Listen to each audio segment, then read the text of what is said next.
എല്ലാവർക്കും നമസ്കാരം. എൻ്റെ പേര് ശൃംഗ്ലി. കുറ്റകൃത്യം എന്നത് ആരെ വേണമെങ്കിലും എവിടെ വേണമെങ്കിലും ഏത് സമയം വേണമെങ്കിലും സംഭവിക്കാവുന്നതാണ്. ഇന്ന് ഞാൻ നിങ്ങളോട് പറയാൻ പോകുന്നത് ലക്നൌവിൽ നടന്ന ഒരു അതീവ രഹസ്യവും സങ്കീർണവുമായ ഒരു കേസിനെ കുറിച്ചാണ്. ഈ കേസ് ലക്നൗ പോലീസ് എത്ര ശ്രമിച്ചിട്ടും പരിഹരിക്കാനാകാതെ പോയി. പക്ഷെ പിന്നീട് ഒരു രഹസ്യമയമായ ശക്തി ഈ ഒരു കേസ് കയ്യിലെടുത്തു. അതാണ് ഒടുവിൽ ഇത് പരിഹരിച്ചത്. എല്ലാം മനസ്സിലാക്കണമെന്നുണ്ടെങ്കിൽ ഈ വീഡിയോ നിങ്ങൾ അവസാനം വരെയും കാണണം.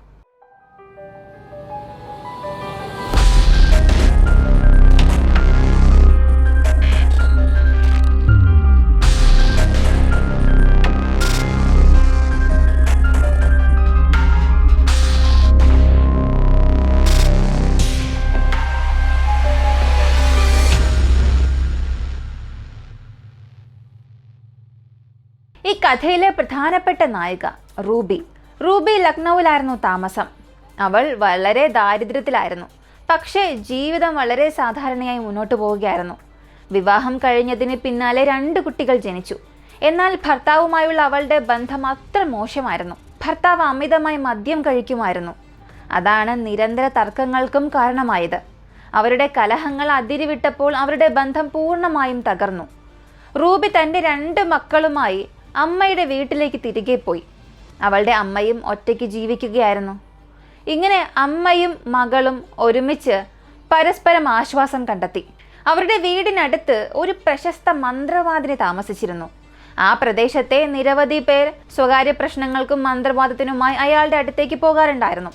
റൂബിയും ജീവിതത്തിലേറെ വിഷമത്തിലായിരുന്നു. പോരാത്തതിന് 2 കുട്ടികൾ, വിട്ടുപോയ ഭർത്താവ്, ഒറ്റപ്പെട്ട അമ്മ എല്ലാം അവളെ തളർത്തി. അതിനാൽ അവൾ മന്ത്രവാദിയുടെ അടുത്തേക്ക് പോയി, ജീവിതത്തിൽ കുറച്ച് ആശ്വാസമെങ്കിലും ലഭിക്കുമോ എന്ന് നോക്കാൻ. പിന്നെ റൂബി അയാളുടെ അടുത്തേക്ക് തുടർച്ചയായി ഇങ്ങനെ പോകാൻ തുടങ്ങി. അത് അവളുടെ മനസ്സിൽ ഒരല്പം ആശ്വാസം വളർത്തി. അവൾക്ക് കാര്യങ്ങൾ മെച്ചപ്പെടുന്നു എന്നൊരു തോന്നലുണ്ടായി. അങ്ങനെ ആഴ്ചയിൽ ഒരു 2-3 തവണ ആയപ്പോഴേക്കും അമ്മയെയും അവൾ കൂട്ടിക്കൊണ്ടുപോയി. സമയം അങ്ങനെ കടന്നുപോയി. ഇപ്പോൾ 2020 അതൊരു ഉത്സവത്തിന്റെ സമയമായിരുന്നു. കരവാ ചൗത്ത് എന്നാണ് ആ ഉത്സവത്തിന്റെ പേര്. കരവാ ചൗത്ത് എന്നത് ഭാര്യമാർ ഭർത്താവിന്റെ ദീർഘായുസിനായി നോമ്പ് നോക്കുന്ന ഒരു ദിനമാണ്. പക്ഷേ റൂബിക്ക് ഭർത്താവുമായി ബന്ധമില്ലാത്തതിനാൽ അവൾ ആ നോമ്പ് എടുത്തില്ല. രാത്രി ആയപ്പോൾ അവൾ അമ്മയോട് പറഞ്ഞു, ഞാനൊന്ന് മന്ത്രവാദിയെ കണ്ടിട്ട് വരാമെന്ന്. അമ്മയ്ക്ക് അതിൽ അത്ഭുതമൊന്നും തോന്നിയില്ല. മുൻപും അവൾ രാത്രി പോയി ഒരു 1/2 മണിക്കൂറിനകം തിരികെ വരാറുണ്ടായിരുന്നു. ഇപ്പൊ അമ്മ പറഞ്ഞു, ശരി മോളെ, പോയിട്ട് വേഗം വാ എന്ന്. അന്ന് റൂബി പോയി, പക്ഷെ തിരികെ വന്നില്ല. ഒരുപാട് സമയം അമ്മ കാത്തിരുന്നു. റൂബി മുൻപൊന്നും ഇങ്ങനെ ചെയ്തിട്ടേ ഇല്ല. ഇപ്പൊ അമ്മയ്ക്ക് വല്ലാത്തൊരു ആശങ്ക. ഉടനെ അമ്മ മന്ത്രവാദിയുടെ അടുത്ത് പോയി ചോദിച്ചു, റൂബി ഇവിടെ വന്നോ എന്ന്. അതിനയാൾ പറഞ്ഞത്, ഇല്ല, ഇന്ന് ഇവിടെ അവൾ വന്നില്ല എന്ന്. അവിടെ കൂടിയിരുന്ന മറ്റാളുകളും അയാൾ പറയുന്നത് തന്നെ പിന്തുണച്ചു. പിന്നീട് അമ്മ ആ പ്രദേശം ഒട്ടാകെ തിരഞ്ഞു നോക്കി. അവളുടെ ഒരു അടയാളം പോലും ഇല്ല. ഇങ്ങനെ 3 ദിവസം കടന്നുപോയി. റൂബി അപ്പോഴും തിരിച്ചു വന്നിട്ടില്ല. മന്ത്രവാദി മുൻപേ പറഞ്ഞിരുന്നു, അവൾ എവിടെയെങ്കിലും പോയിട്ടുണ്ടാകും, ഉടൻ തന്നെ തിരിച്ചു വരുമെന്ന്. പക്ഷെ 4ാം ദിവസമായിട്ടും മകൾ തിരിച്ചെത്തിയില്ല. അമ്മയ്ക്കിപ്പോ ഉറപ്പായി ഇതൊരു സാധാരണ കാണാതാകൽ അല്ല എന്ന്. ഉടൻ തന്നെ അവർ ലക്നൗ പോലീസിൽ ഒരു മിസ്സിംഗ് കേസ് ഫയൽ ചെയ്തു. പോലീസ് അന്വേഷണവും ആരംഭിച്ചു. അമ്മ ആദ്യം പറഞ്ഞത് മകളെ കാണാതായ അന്നത്തെ ദിവസം അവൾ രാത്രി മന്ത്രവാദിയെ കാണാനാണ് പോയത് എന്ന്. പോലീസ് നേരെ മന്ത്രവാദിയുടെ അടുത്തേക്ക് ചെന്ന് ചോദിച്ചു. അവൻ ആദ്യം അത് നിരാകരിച്ചു. അന്ന് ഇവിടെ അവൾ വന്നിട്ടേ ഇല്ല എന്ന് തറപ്പിച്ചു പറഞ്ഞു. പക്ഷെ സമ്മർദ്ദം കൂടിയപ്പോൾ അയാൾ സമ്മതിച്ചു. റൂബി പതിവായി ഇവിടെ വരാറുണ്ട്, പക്ഷെ ആ കറവാ ചൗത്തിന്റെ ദിവസം അവൾ ഇവിടെ വന്നില്ല എന്ന്. പോലീസിന് അപ്പോഴും ഒരു സംശയം തോന്നി. പിന്നീട് പോലീസ് റൂബിയുടെ മൊബൈൽ ഫോൺ പരിശോധിച്ചു. അവളുടെ ഫോണിൽ നിരവധി നമ്പറുകൾ കണ്ടെത്തി. പക്ഷെ റൂബിയുടെ ഫോണിൽ കണ്ട നമ്പറുകളിൽ അവൾ കൂടുതലായും സംസാരിച്ചിരുന്നത് 2 പേരോട് മാത്രമാണ്. അതിലൊന്ന് മന്ത്രവാദിയുടേതാണ്, മറ്റൊരു പുരുഷന്റേതാണ്. കറവാ ചൗത്തിന്റെ അന്നത്തെ ആ രാത്രി റൂബി സംസാരിച്ചു കൊണ്ടിരുന്നത് ഇവർ ഇരുവരോടും മാത്രമാണ്. ഇത് കണ്ടപ്പോൾ പോലീസിന് വീണ്ടും ഒരു സംശയം. റൂബി എവിടെയാണെന്നുള്ളത് ഇവരിൽ ഒരാൾക്കെങ്കിലും തീർച്ചയായും അറിയാമായിരിക്കും. പോലീസ് ഉടനെ മന്ത്രവാദിയെ പിടിച്ച് പോലീസ് സ്റ്റേഷനിലേക്ക് കൊണ്ടുപോയി. അതേസമയം മറ്റൊരു പോലീസ് ടീം റൂബി സ്ഥിരമായി താമസിച്ചിരുന്ന ആ മറ്റേ വ്യക്തിയെയും പിടിച്ചുകൊണ്ടുവന്നു. അവർ ഇരുവരെയും ചോദ്യം ചെയ്യാൻ തുടങ്ങി. പോലീസ് ചോദിച്ചപ്പോൾ അവർ ഇരുവരും ഒരേ മറുപടിയാണ് പറഞ്ഞത്, റൂബിയുടെ കാര്യത്തിൽ തനിക്കൊന്നും അറിയില്ല എന്ന്. പോലീസ് അവരെ കഠിനമായി ചോദ്യം ചെയ്തെങ്കിലും ഒന്നും അവർ തുറന്നു പറഞ്ഞില്ല. പക്ഷെ പോലീസിന് ഉറപ്പുണ്ടായിരുന്നു, റൂബി ഏറ്റവും കൂടുതൽ സംസാരിച്ചിരുന്നത് ഇവരോടാണ്. പക്ഷേ ഇവർ ഇപ്പൊ ഒന്നും പറയുന്നില്ല. പോലീസ് അവരുടെ മേൽ 3rd ഡിഗ്രി വരെ പ്രയോഗിച്ചു. എന്നിട്ടും ഒന്നും പറയാതെ എല്ലാം സഹിച്ചിരുന്നു. ഇപ്പൊ പോലീസിന് ഈ കോൾ റെക്കോർഡുകൾക്ക് പുറമെ മറ്റൊരു തെളിവും ലഭിക്കാതെയായി. അതുകൊണ്ട് തന്നെ ഇവരെ കുറച്ചു ദിവസത്തെ കസ്റ്റഡിയിൽ വച്ച ശേഷം വിട്ടയച്ചു. പക്ഷെ അവരെപ്പോഴും നിരീക്ഷിക്കാനായി ഒരു സംഘം പോലീസിനെ നിയോഗിച്ചു. ഇങ്ങനെ ദിവസങ്ങൾ മാസങ്ങളായി, മാസങ്ങൾ വർഷമായി.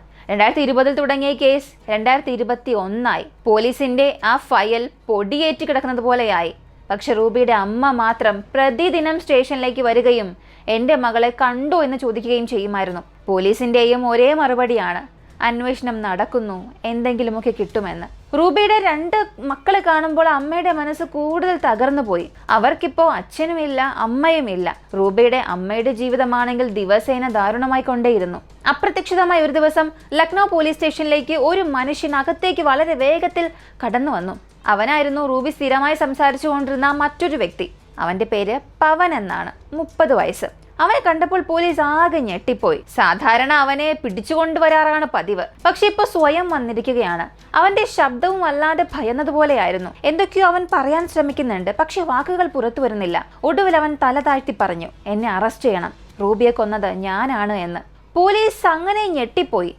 അത്രയധികം അന്നവനെ മർദ്ദിച്ചിരുന്നു. അപ്പോഴും ഒരു തവണ പോലും സമ്മതിക്കാത്ത വ്യക്തി ഇന്ന് സ്വമേധയാ വരികയും കൊലപാതകം സമ്മതിക്കുകയും ചെയ്യുന്നു.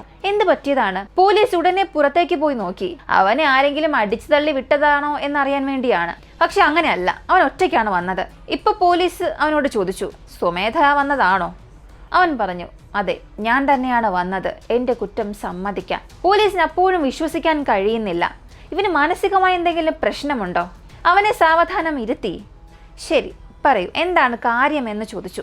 വിറയ്ക്കുന്ന ശബ്ദത്തോടെ അവൻ പറഞ്ഞു, ഞാൻ ഭയന്നതൊന്നുമല്ല, പക്ഷെ നിങ്ങൾ എന്നെ കേട്ടില്ലെങ്കിൽ ഞാൻ മരിച്ചു പോകും എന്ന്. പോലീസ് അതിശയത്തോടെ ചോദിച്ചു, എന്താണ് സംഭവിച്ചത്, നീ പറ എന്ന്. തുടർന്ന് അവൻ പറഞ്ഞത് കേട്ടപ്പോൾ സ്റ്റേഷനിലുണ്ടായിരുന്ന എല്ലാവരും ഞെട്ടിപ്പോയി. കഴിഞ്ഞ 6 മാസമായി റൂബിയുടെ ആത്മാവ് എന്നെ ഉറങ്ങാൻ പോലും അനുവദിക്കുന്നില്ല. അവൾ എല്ലാ രാത്രിയും വന്ന് എന്നെ ഭയപ്പെടുത്തും, ശല്യം ചെയ്യും. ആദ്യം എനിക്ക് തോന്നിയത് ഇതെല്ലാം എൻ്റെ ഭ്രമം മാത്രമായിരിക്കുമെന്ന്. പക്ഷേ അല്ല, അവൾ എന്നെ വിട്ടുപോകുന്നേയില്ല. റൂബി എന്നെ വിട്ടുകൊടുക്കുന്നില്ല. എവിടെ നോക്കിയാലും റൂബിയുടെ മുഖം മാത്രമാണ് എനിക്ക് കാണുന്നത്. രാത്രിയിൽ ഉറങ്ങാൻ കിടന്നാൽ എൻ്റെ മുന്നിൽ അവൾ വന്ന് നിൽക്കും. എന്നെ ഭീഷണിപ്പെടുത്തുകയും ഭയപ്പെടുത്തുകയും ചെയ്യും. ഇപ്പൊ പോലീസ് ചോദിച്ചു, നീ എന്തായി പറഞ്ഞുകൊണ്ടിരിക്കുന്നത്? ഞങ്ങൾ കളിയാക്കുകയാണോ? നിനക്കെന്താ ഭയമാണോ? നീ ഇങ്ങനെ പറയാൻ കാരണം എന്തെന്ന് ചോദിച്ചു. ഇത് കേട്ടപ്പോൾ അവന് മനസ്സിലായി പോലീസുകാർ അവനെ ഒട്ടും വിശ്വസിക്കുന്നില്ല എന്ന്. ഉടനെ അവൻ ഉറക്കെ നിലവിളിച്ചുകൊണ്ട് പറഞ്ഞു, ഞാൻ ഭയന്നതൊന്നുമല്ല, നിങ്ങളെ കളിയാക്കിയതുമല്ല, ഞാൻ സത്യമാണ് പറഞ്ഞത്. റൂബിയെ ഞാനാണ് കൊന്നത് എന്ന്. ഇപ്പൊ പോലീസ് ചോദിച്ചു, അതെയല്ലേ, നീയാണല്ലേ അവളെ കൊന്നത്? എങ്കിൽ പറ, എന്തിനാണ് നീ അവളെ കൊന്നത്? എന്താണ് സംഭവിച്ചത് എന്ന്. ഇപ്പൊ പവൻ പഴയ കഥ പറയാൻ തുടങ്ങി. ആ കരവാചൗത്തിന്റെ ദിവസം റൂബി അവനെ കാണാനായി എത്തിയിരുന്നു. ഞങ്ങൾ 2 പേരും തമ്മിൽ സ്നേഹത്തിലായിരുന്നു. റൂബിക്ക് വിവാഹമോചനം കിട്ടിയ ശേഷം അവൾ അമ്മയോടൊപ്പം താമസിച്ചു. അവളുടെ വീടിന് സമീപമായിരുന്നു ഞാനും താമസിച്ചത്. ഞങ്ങൾ പരസ്പരം കണ്ടുമുട്ടാറുണ്ടായിരുന്നു. പിന്നീട് സംസാരിക്കാൻ തുടങ്ങി. ഫോൺ നമ്പറുകൾ കൈമാറി. ഞങ്ങളൊരു പ്രണയത്തിലായി. കരവാചൗത്തിന്റെ ദിവസം ഞാൻ റൂബിയോട് ഉപവാസം എടുക്കാൻ പറഞ്ഞിരുന്നു. വിവാഹിതരായാലും ഇല്ലെങ്കിലും ഞാൻ അവളെ ഭാര്യയായി കണ്ടിരുന്നു. പക്ഷെ അവൾ ഉപവാസം എടുത്തില്ല. അതുകൊണ്ട് ഞാൻ പറഞ്ഞു, ഉപവാസം നോക്കിയില്ലെങ്കിലും പ്രശ്നമില്ല, കുറഞ്ഞത് നീ എന്നെ ഒന്ന് കാണാൻ വന്നാൽ മതിയെന്ന്. അങ്ങനെ റൂബി വന്നപ്പോൾ ഞാൻ പറഞ്ഞു, ഇന്ന് രാത്രി നീ ഇവിടെ തന്നെ ഇരിക്കണം, നമുക്ക് ഭർത്താവും ഭാര്യയും പോലെ ജീവിക്കണമെന്ന്. പക്ഷെ റൂബി അതിന് തയ്യാറായില്ല. ഇല്ല, ഇതൊക്കെ വിവാഹത്തിന് ശേഷം മാത്രമേ ചെയ്യാൻ സാധിക്കൂ. എനിക്ക് 2 മക്കളുണ്ട്, അമ്മയും വീട്ടിലുണ്ട്. ഇപ്പോൾ ഇങ്ങനെയൊന്നും കൂടെ താമസിക്കാൻ കഴിയില്ല എന്നവൾ പറഞ്ഞു. പവന് വല്ലാത്ത ദേഷ്യം വന്നു. അവൻ അവളെ വളരെയധികം നിർബന്ധിച്ചുകൊണ്ടേയിരുന്നു. പക്ഷെ അവൾ ഓരോ തവണയും ഇല്ല എന്ന് മാത്രമേ പറഞ്ഞുള്ളൂ. അവനിപ്പോൾ ദേഷ്യം കൂടി വന്നു. അന്ന് അവൻ അല്പം മദ്യപിച്ചുമിരുന്നു. മദ്യം തലയ്ക്ക് കയറി ദേഷ്യം കൂടുകയും ചെയ്തു. എന്നിട്ട് അവൻ പോലീസിനോട് പറഞ്ഞത്, എൻ്റെ കയ്യിലുണ്ടായിരുന്ന എന്തോ ഒരു വസ്തു ഞാൻ അന്ന് അവളുടെ തലയിൽ അടിച്ചു. ഒരു നിമിഷത്തിന് ശേഷം നോക്കിയപ്പോൾ റൂബി കിടക്കയിൽ വീണ് കിടക്കുന്നതായിരുന്നു കണ്ടത്. അവൾക്ക് ശ്വാസമില്ല, തലയിലൂടെ രക്തം ഒഴുകുന്നുണ്ട്. പെട്ടെന്ന് ഞാൻ ഞെട്ടിപ്പോയി. ഒരിക്കലും ഞാൻ അങ്ങനെയൊന്നും ചെയ്യാൻ ഉദ്ദേശിച്ചിട്ടേയില്ല. അവളെ വിവാഹം കഴിച്ച് ഒരുമിച്ച് ജീവിക്കാനാണ് ഞാൻ ആഗ്രഹിച്ചത്. പക്ഷെ ദേഷ്യത്തിൽ ഞാൻ എന്തോ ചെയ്തു പോയി. ഒട്ടും തന്നെ ചിന്തിക്കാനാകാത്ത പ്രവൃത്തിയായിരുന്നു ഞാൻ ചെയ്തത്. പോലീസ് എന്നെ പിടിക്കുമോ എന്ന ഭയത്തിൽ ഞാൻ അടുത്ത് ചെയ്ത ഒരു കാര്യം, എൻ്റെ മുറിയിൽ ഒരു കുഴി കുഴിച്ച് റൂബിയെ അവിടെ തന്നെ അടക്കം ചെയ്തു. ആർക്കും ഞങ്ങളുടെ ബന്ധത്തെക്കുറിച്ച് അറിയില്ല എന്ന് ഞാൻ വിചാരിച്ചു. എല്ലാവരും മന്ത്രവാദിനിയായിരുന്നു സംശയിച്ചത്. അതുകൊണ്ട് ഞാൻ ഒന്നും പറഞ്ഞില്ല. പോലീസ് ചോദിച്ചപ്പോഴും ഞാൻ നിഷേധിച്ചു. എന്നാൽ പിന്നീട് റൂബിയുടെ ആത്മാവ് എന്നെ കൊല്ലുമോ എന്ന ഭയത്തിൽ ഞാൻ ഉറങ്ങാതെയും കുടിക്കാതെയും ദിവസങ്ങളോളം കഷ്ടപ്പെടുകയായിരുന്നു. കഴിഞ്ഞ ദിവസം മുതൽ ഞാൻ ഉറങ്ങാൻ കിടന്നാൽ റൂബി ആ കുഴിയിൽ നിന്നും ഉയർന്നു വരും. അപ്പോൾ എനിക്ക് തോന്നും അവൾ എന്നെ കൊല്ലുമെന്നാണ് പറയുന്നത് എന്ന്. എനിക്കെന്തോ ഭ്രാന്ത് പിടിക്കുകയാണ്. ഇങ്ങനെ പോയാൽ റൂബി തന്നെ എന്നെ കൊല്ലും. അതുകൊണ്ടാണ് ഞാൻ വന്നത്, എൻ്റെ കുറ്റം സമ്മതിക്കാനാണ് ഞാൻ വന്നത് എന്ന്. പോലീസ് ആദ്യം അവൻ്റെ വാക്കുകൾ മാനസികാസ്വാസ്ഥ്യമാണെന്ന് വിചാരിച്ചു. അവൻ പറഞ്ഞ ഒരു വാക്ക് മാത്രം അവരുടെ മനസ്സിൽ വീണ്ടും വീണ്ടും കേട്ടുകൊണ്ടേയിരുന്നു, ഞാൻ റൂബിയെ എൻ്റെ മുറിയിൽ ഒരു കുഴിയെടുത്ത് അവിടെ അടക്കം ചെയ്തു എന്ന്. ഉടനെ പോലീസ് അവൻ്റെ വീട്ടിലേക്ക് ഒരു സംഘത്തെ അയച്ചു. മുറിയുടെ നിലം കുഴിച്ചപ്പോൾ അവൻ പറഞ്ഞത് ശരിയാണെന്ന് മനസ്സിലായി. അവിടെ ഒരു മനുഷ്യ ശരീരം പൂർണ്ണമായും അസ്ഥിക്കുടമായ രൂപത്തിൽ. ഉടൻ തന്നെ റൂബിയുടെ അമ്മയെ വിളിച്ചു. അവർ പറഞ്ഞ 2 കാര്യങ്ങളിലൂടെ ഈ അസ്ഥിക്കുടം റൂബിയുടേതാണെന്ന് മനസ്സിലായി. റൂബിയുടെ കയ്യിലുണ്ടായിരുന്ന ഒരു ചൂരൽ, റൂബിയുടെ കാലിൽ ശസ്ത്രക്രിയയിൽ നടത്തിയപ്പോൾ ഉൾപ്പെടുത്തിയ ഒരു മെറ്റൽ റോഡ്, അസ്ഥികളിൽ നിന്നും അത് കണ്ടെടുത്തപ്പോൾ റൂബിയുടെ ശരീരം തന്നെയാണെന്ന് സ്ഥിരീകരിച്ചു. എങ്കിലും DNA ടെസ്റ്റ് നടത്തി, ഫലവും ശരിയാണ്, അസ്ഥിക്കൂടം റൂബിയുടെ തന്നെയാണ്. ഇതോടെ പവനെതിരെയുള്ള ചാർജ് ഷീറ്റ് സമർപ്പിച്ചു, അവനെ ജയിലിലും അടച്ചു. ഈ ഒരു കേസ് നമ്മെ പഠിപ്പിക്കുന്നത് ദേഷ്യത്തിലെടുക്കുന്ന ഒരു തീരുമാനം, ആ കോപത്തിന്റെ ഒരു നിമിഷം ഒരാളുടെ ഭാവി, ഒരമ്മയുടെ ജീവിതം, 2 കുട്ടികളുടെ ലോകം എല്ലാം നശിപ്പിച്ചു. റൂബിയുടെ കുട്ടികൾക്ക് അച്ഛനില്ലായിരുന്നു, ഇപ്പോൾ അമ്മയെ നഷ്ടമായി. പവന്റെ തെറ്റായ ഒരു തീരുമാനം പലരുടെയും ജീവിതം തകർത്തു. കോപത്തിന്റെ ഒരു നിമിഷം പോലും ഒരു ജീവിതം തകർക്കാൻ മതിയാകും. ആര് നിങ്ങളുടെ സ്വന്തം എന്ന് കരുതിയാലും അവരുടെ ഇഷ്ടത്തിനും അതിരുകൾക്കും മേലെ പോകാനുള്ള അവകാശം നിങ്ങൾക്കൊരിക്കലും ഇല്ല. കൃത്യമായി ഒന്നുകൂടെ പറയണമെങ്കിൽ, ഒന്നാമത്തെ കാര്യം, ഈ അവകാശബോധവും സ്വാർത്ഥ സ്നേഹവും ഒരാളുടെ ജീവിതത്തെ മോഷ്ടിക്കും. റൂബിയുടെ ഇല്ല എന്ന വാക്കുപോലും സഹിക്കാനാകാതെ പവൻ അവളുടെ ജീവൻ എടുത്തു. രണ്ടാമത്തെ കാര്യം, ദേഷ്യത്തിൽ ഒരു നിമിഷത്തിലെടുക്കുന്ന തീരുമാനം അത് ജീവിതകാലം മുഴുവനും ശിക്ഷയായി മാറും.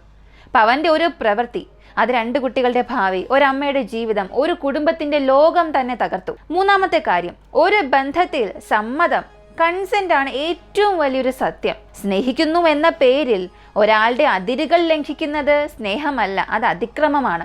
നാലാമത്തെ കാര്യം, അപരാധം മറച്ചുവെക്കുന്നത് ഒരിക്കലും രക്ഷയല്ല. പവൻ മൃതദേഹം മറച്ചുവെച്ചാലും ആ മനസ്സിന്റെ ശിക്ഷയും കുറ്റബോധവും ഒക്കെ ഒടുവിൽ അവനെ തകർത്തു.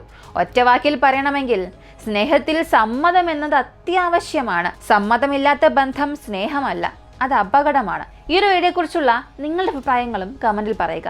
ഇതുവരെയും ലൈക്ക് ചെയ്യാതെ കണ്ടുകൊണ്ടിരിക്കുന്നവരാണെങ്കിൽ ഇപ്പം തന്നെ ഒരു ലൈക്ക് ചെയ്യുക. നിങ്ങൾ നൽകുന്ന ലൈക്കും കമൻസുമായിരിക്കും മറ്റൊരുപാട് പേരിലേക്ക് ഈ വീഡിയോസിനെയും ഈ ചാനലിനെയും എത്തിക്കാൻ സഹായിക്കുന്നത്. ഇതുപോലുള്ള വ്യത്യസ്തമായ വീഡിയോസൊക്കെ കാണാൻ താല്പര്യമുള്ളവരാണ് നിങ്ങളെങ്കിൽ നമ്മുടെ ഈ ചാനൽ ഇപ്പോൾ തന്നെ സബ്സ്ക്രൈബ് ചെയ്യുക. മറ്റൊരു വീഡിയോയുമായി വീണ്ടും കാണാം.